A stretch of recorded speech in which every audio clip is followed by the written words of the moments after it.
In today's video, I'll show you how you'd be able to use copyrighted music on YouTube legally.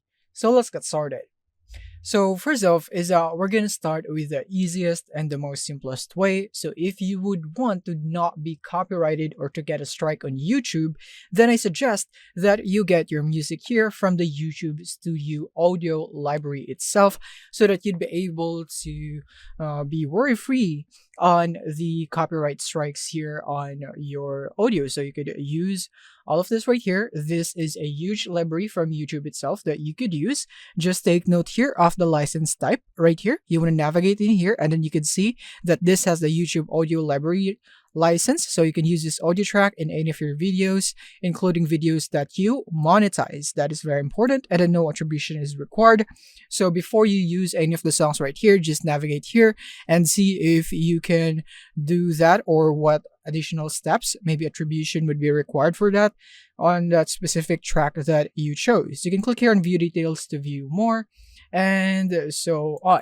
Just take note that some of this songs or audio right here will have revenue sharing. So that would mean that you wouldn't be able to get the full revenue by using that music. Like, you might even just get partial, and it might be restricted to different regions in the world. So take note of that. So it is very important to do a double check in here and see what comes along with the song that you or audio that you chose.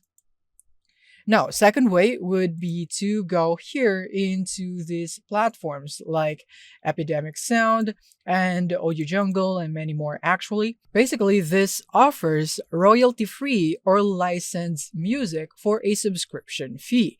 You get a license that covers YouTube use even for monetized content. So this is also one of the safest way to do that, by using these platforms. And our third would be to use music released under Creative Commons. So some artists release music under Creative Commons licenses, which allow reuse under certain conditions. So you can check sites like Free Music Archive, one of my favorites when I look for this one. And you just want to make sure that you always verify the license type before using it. So make sure to read and understand it. And lastly is that you can use music with explicit permission. So if you know the artist or producer, you can request a written permission to use their track. And if they agree, you want to make sure that you keep a record of the agreement in case YouTube flags your video. And then you could use that to counter the strike that you will get if you ever do get one. So that's it. Thank you for watching, and see you in the next one.